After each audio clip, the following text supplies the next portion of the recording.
할렐루야. 9월 20일 월요일 원포인트 큐티 시간입니다. 이번 한 주간도 주의 말씀과 함께 승리하시기를 바랍니다. 오늘 하나님께서 우리에게 주신 말씀은 호세아 2장 14절에서 23절까지의 말씀입니다. 구약 성경 1258면에 있습니다.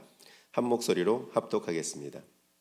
그러므로 보라, 내가 그를 타일러 거친 들로 데리고 가서 말로 위로하고 거기서 비로소 그의 포도원을 그에게 주고 아골 골짜기로 소망의 문을 삼아 주리니 그가 거기서 응대하기를 어렸을 때와 애굽 땅에서 올라오던 날과 같이 하리라.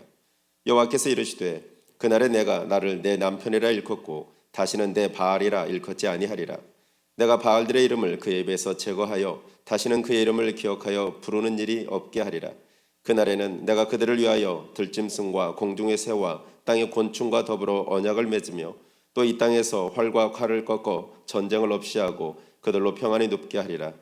내가 내게 장가들어 영원히 살되 공의와 정의와 은총과 긍휼이 여김으로 내게 장가들며 진실함으로 내게 장가들리니 내가 여호와를 알리라. 여호와께서 이르시되 그날에 내가 응답하리라. 나는 하늘에 응답하고 하늘은 땅에 응답하고 땅은 곡식과 포도주와 기름에 응답하고 또 이것들은 이스라엘에 응답하리라. 내가 나를 위하여 그를 이 땅에 심고 긍휼히 여김을 받지 못하였던 자를 긍휼히 여기며 내 백성 아니었던 자에게 향하여 이르기를 너는 내 백성이라 하리니 그들은 이르기를 주는 내 하나님이시라 하리라 하시니라. 아멘. 이 시간 하나님께서 백성을 사랑하시는 방법이란 제목으로 목사님께서 말씀 전해 주시겠습니다. 할렐루야. 네, 오늘 우리 이제 또 복된 월요일 날 새로운 출발을 우리가 기억하면서 오늘 이 호세아서를 보면 오늘 참 우리가 소망의 말씀을 듣기에 참 충분한 오늘에게 은혜를 주고 계십니다. 특별히 호세아서 2장 14절에서 23절 말씀에는 이제 하나님께서 오늘 그날에, 근데 이 그날이 언제겠어요? 여러분, 종국적으로는 이제 메시아가 오고 하나님 나라가 완성되어서 천국에서의 삶까지를 큰 그림으로 예언하고 있어요. 성경은 소망의 책이다. 그래서 그 유명한 독일의 신학자들은 이 소망의 신학을 설파한 자가 있는데 결국 이 소망은 믿음, 소망 이후에 사랑으로 완성된 나라를 향하여 가는 겁니다.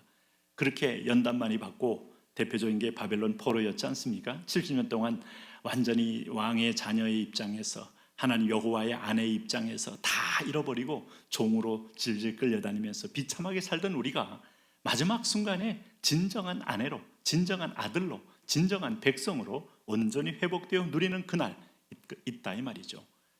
여러분, 오늘 주 예수를 믿으면 죄의 종이 결코 될 수 없어요.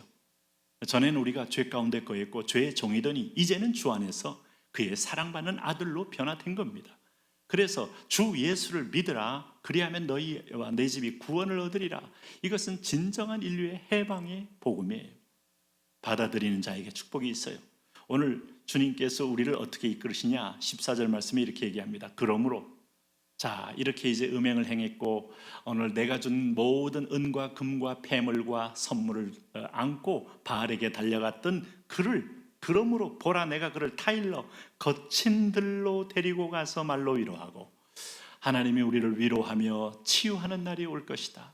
징계를 거두시며 치료하는 날, 이게 최고의 선물을 주신 그리스도로 인하여 온전히 성취가 되는 거예요.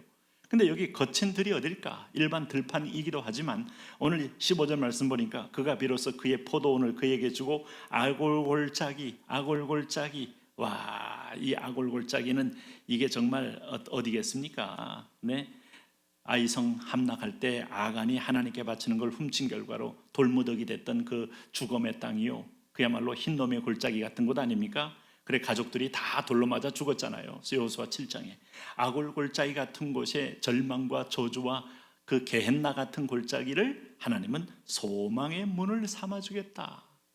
이제는 너희가 형벌과 징벌로가 아니라 오늘 그리스도를 영접함으로 자녀가 되는 이 영광스러운 특권을 얻은 자녀에게는 그리스도에게 저주를 쏟고 형벌을 쏟고 사망을 쏟아 내가 너희에게는 형벌과 저주와 사망이 없는 오늘 아들로서의 자리를 회복시켜 주리라 하는 은혜의 선언인 거예요. 은혜의 선언. 네? 여러분, 주님을 믿는다는 게 얼마나 엄청나게 중요하고 절실한가를 아시겠습니까? 오늘 여기 보시면은 16절에 여호와께서 이르시되 그날에 내가 나를 내 남편이라 일컫고 다시는 내 바알이라 일컫지 아니하리라.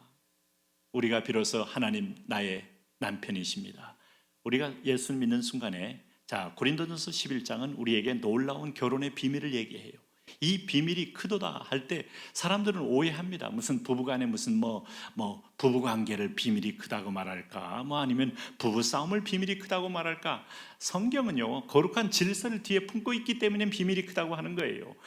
오늘 아내의 머리는 남편이요, 남편의 머리는 그리스도요, 그리스도의 머리는 하나님이라는 것은 하나님께로 속하여 가는 위대한 연단. 그래서 이 지상의 결혼은 불완전해도 우리가 서로 자기를 비우고 피차의 종로로 타면서 하나 되는 과정을 거치면서 오늘 그리스도가 머리 되심이 드러나는 교회가 됩니다.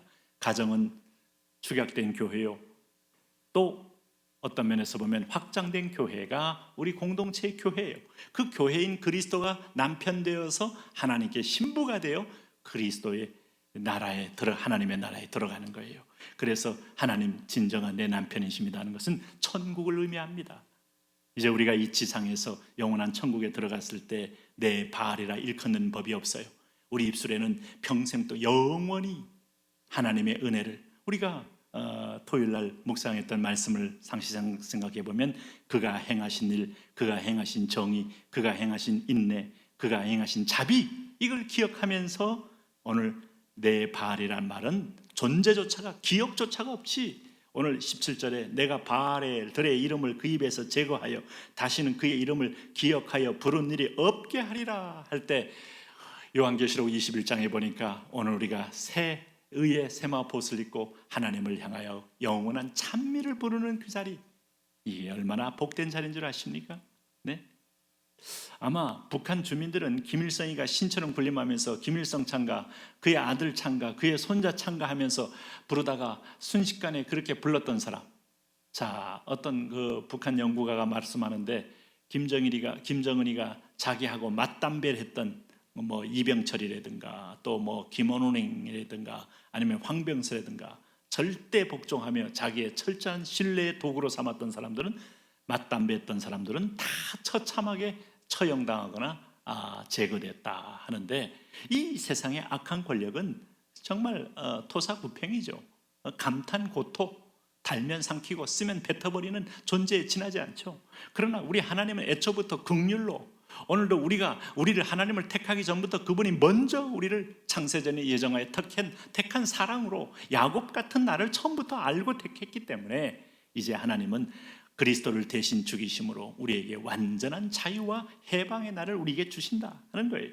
그래서 여기 보시면은 오늘 18절 말씀에 그날에는 내가 그들을 위하여 들짐승과 공중의 새와 땅의 곤충과 더불어 언약을 맺으며, 들짐승, 공중의 새, 땅의 곤충까지도 이 백성을 해할 수 없다 이거예요. 이사야 53장에 나오는 그야말로 하나님이 허락한 최초의 에덴의 회복의 환상이 오늘 이 이스라엘 공동체 안에서 이루어진다. 이게 단순히 중동에 있는 이스라엘 땅만을 문자적으로 얘기했겠습니까? 오늘 영적 이스라엘 공동체의 회복을 말하는 거예요. 그들로 평안히 눕게 하리라. 얼마나 놀라운 것입니까? 이 샬롬이라는 건 인류가 꿈꾸는 겁니다. 자, 동북아의 긴장이 여러분 고조되는 이유가 뭐예요? 중국이 시진핑이가 장기 독재를 확립하고 지금 완전히 일당 독재 공산당으로 회귀하면서 마오쩌둥 시대로 돌아가잖아요. 문화혁명 다시 일으키잖아요. 오늘 모든 사람들의 모든 그 핸드폰까지도 지금 중국이 당국의 손아귀에 들어가잖아요. 그들의 동선과 그들의 얼굴 다 하나하나 안면인식 기술로 제어하기 시작하잖아요. 무서운 날이 오고 있는 겁니다.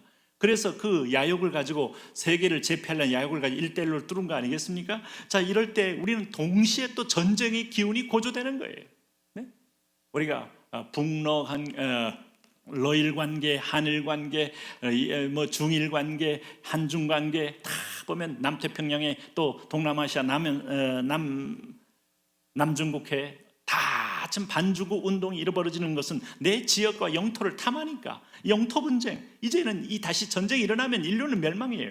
그런데 오늘 하나님이 만드는 세계는 평화, 샬롬, 곤충들마저도 샬롬의 관계로 만들어주겠다. 19절에 내가 내게 장가들어 영원히 살되 공의와 정의와 은총과 긍휼이 여김으로 내게 장가들며, 이건 일방적인 하나님의 태세 전환입니다. 우리가 태세 전환한 거 아닙니다. 사랑의 포로가 되면 사람은 변하게 돼 있어요. 진실함으로 내게 장가들리니 내가 여호와를 알리라. 이렇게 한 이유는 오늘 예수님 때문에 오늘 속죄제 때문에, 속건제 때문에, 화목제 때문에 비로소 우리를 그 저주가 빠진 사랑만이 남아 우리에게 덮어지는 카포레트의 은혜가 있는 거예요. 커버한다는 말은 덮는다는 의미죠. 오늘 그래서 여기 이제 21절에 보면 하나님과 새롭게 결혼 관계를 맺게 된 이스라엘 백성들에게 주어진 축복이 있어요. 자, 21절에 그날에 내가 응답합니다. 하늘에 비를 내리면 땅이 응답하지 않으면 비는 여러분 다 바위에 떨어져서 물로 흘러가서 바다로 빠져서 아무런 열매를 맺지 못해요. 받아들이는 응답, 우리가 온유해지고 우리가 드디어 은총을 받고 말씀을 듣고 열매를 맺는 위대한 사람으로 변화된다. 이게 이제 마지막 대추수 운동 때 일어난 하나님의 영적 부흥입니다. 다시 늦은 비의 부흥이 있을 거예요. 오늘 두 번째 보면은 오늘 22절에 땅은 곡식과 포도주와 기름에 응답하고 이것들은 이스라엘에 응답하리라. 이스라엘은 우리 앞장에서 뭐였어요? 흩어져 버린다 하는데 그 흩어져 버린 이스라엘이 진짜 하나님과 겨루어 이긴 이스라엘 백성의 진면목으로 변화될 거다. 23절 말씀에 내가 나를 위하여 그를 이 땅에 심고 긍휼히 여김을 받지 못하였던 자를 긍휼히 여기고 내 백성이라 아니었던 자에게 향하여 이르기를 너는 내 백성이라 하느니 그들은 이르기를 주는 내 하나님이시리라 하리라 하시더라. 은혜가 덮여질 큰 부흥의 때를 기대하세요. 요엘서 2장 28절에 말세에 나가 남종과 여종에게 성령을 물붓듯 부어주실 때를 기대하세요. 코로나 위에 하나님 나라가 본격적으로 복음의 일꾼들로 인하여 행진하는 그 거대한 생명의 행진을 기대하세요. 오늘 그 행진의 축복의 주인공 당신이 되시기 바랍니다. 그러나 하나님은 우리를 고치기 위한 하나님의 선한 연단이 있습니다. 그러나 결코 죽지 않습니다. 그리스도로 인하여 우리는 이미 화평 가운데 알마다 거할 수 있습니다. 오늘도 그리스도 충만, 말씀 충만, 성령 충만으로 천국을 누리시며 비록 이 땅에 어둠이 있지만 세상에 사단이 있지만 천국 누리며 살면 여러분 되시기 바라고 영원한 나라에 가서는 완전한 찬양의 언어로 채워지는 축복이 있기 바랍니다. 하나님 오늘도 우리의 아골골짜기를 소망의 문으로 바꾸신 은혜가 각 사람에게 있게 하여 주옵소서. 예수님 이름으로 기도합니다. 아멘.